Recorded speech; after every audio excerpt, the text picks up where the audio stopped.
Good afternoon, everybody. Uneducated Economist here. So the Federal Reserve has come out with their statement: monetary policy status quo, business as usual. $120 billion a month worth of quantitative easings and low zero interest rates for the foreseeable future.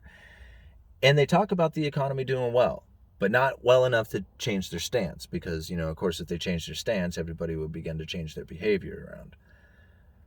But interesting statement that he made, and I'll leave a link down in the description for you guys. And he said something about a one-time transitory inflationary pressure. And I thought to myself, one-time transitory inflationary pressure. And I was thinking, okay, so transition, the one-time increase. And I think about okay, is this the inflation that everybody is anticipating? Because everybody seems to be thinking like hyperinflation or like a destruction of the dollar, like dollar going to zero kind of inflation. And Jerome Powell is talking about a one-time transitory inflationary pressure. So this means at some point all this ends because you're going to transition, and once you have transitioned, then it's, the inflationary pressure would be over. So I think about what that would be like. Like, how far are we going to go? How do you know when you have reached that point of transition, I guess? Because everybody is screaming about prices just going up everywhere. It's kind of hard to deal at the counter sometimes when you tell people how much the price is and they're just like wanting to beat you up for a discount, and I'm telling them like I can't. If I discount it now, by the time I go buy it again, I can't replace it for that price. So no, I can't. This is the price. This is the price that I sell it for. And people get really frustrated with it, and I can tell that it's it's not just like it's everywhere too, because I have like customers who are frustrated like to the point that okay, this is, remember I said to you guys the other day, I said I'm going to coin a term. It's going to be project delaying fatigue.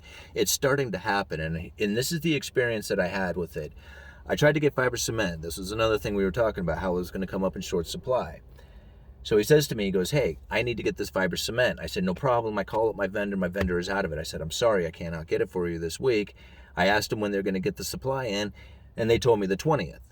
And he says, "Of next month?" I said, "No, of this month." He says, "That was 6 days ago." I said, "Yeah, I know. What do we do?"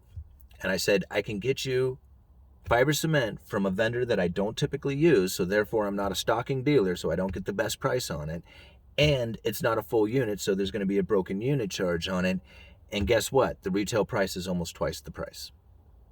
And he was just like, "Oh my gosh." And I said, "So this is what we can do." I said, "We can wait, and I can call my vendor up every single day to check and see if they've got the fiber cement in and see if we can get our order in first."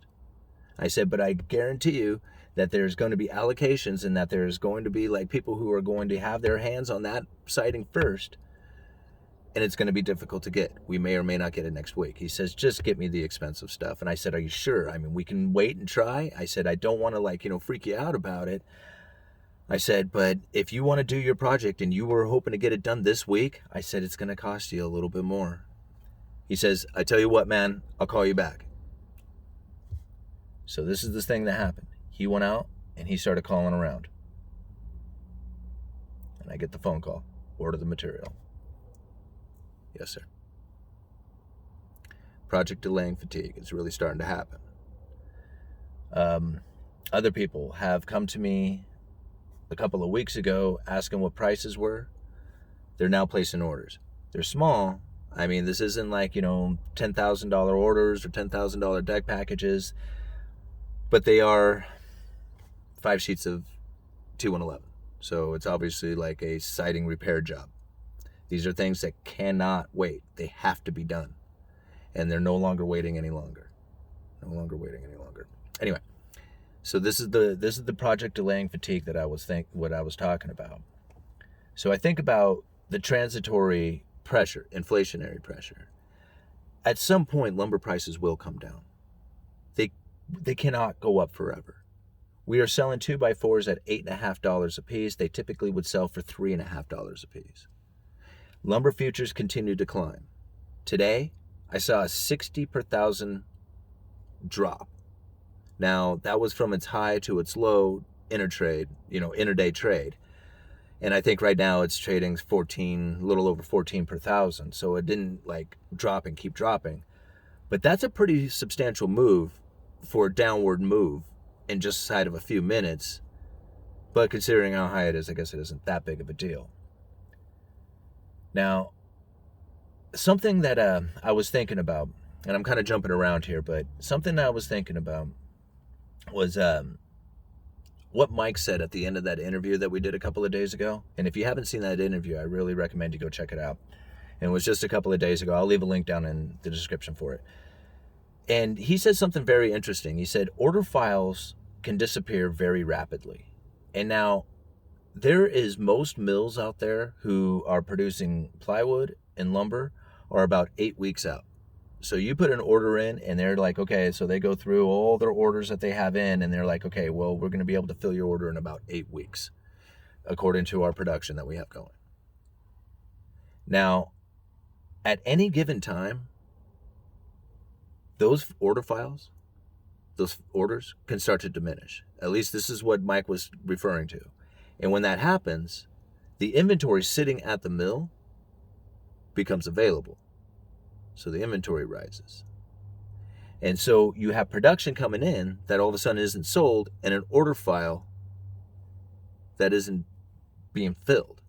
You see what happened here? So now what he is referring to as the lumber inventory is growing exponentially as the mills continue to produce and the order files begin to cancel out. And I thought about that for a little bit, and I thought, man, at some point we are going to face that situation right there, where the lumber has filled the inventory is filled, the pipeline is filled, the supply chain is supplying all the lumber that everybody needs, and it's hard to think about how long that's going to take, considering that there was a substantial amount of lumber coming out of Canada going down, into the United States and then being transferred throughout the areas where there is not lumber being produced. See, I'm in a lumber producing area, so for me, like, all lumber is transferred on truck, but a lot of areas lumber is transferred on rail, and the rail is very difficult. In fact, we've had a viewer here on the channel who has talked about it many times in the comments about how much lumber that they see rolling down the train tracks, I guess, near their house. And they talk about how it's just like really sporadic and how like it'll come in for a while and then all of a sudden they won't see it for a while. Where there was a time it was just like a continuous flow of lumber going through.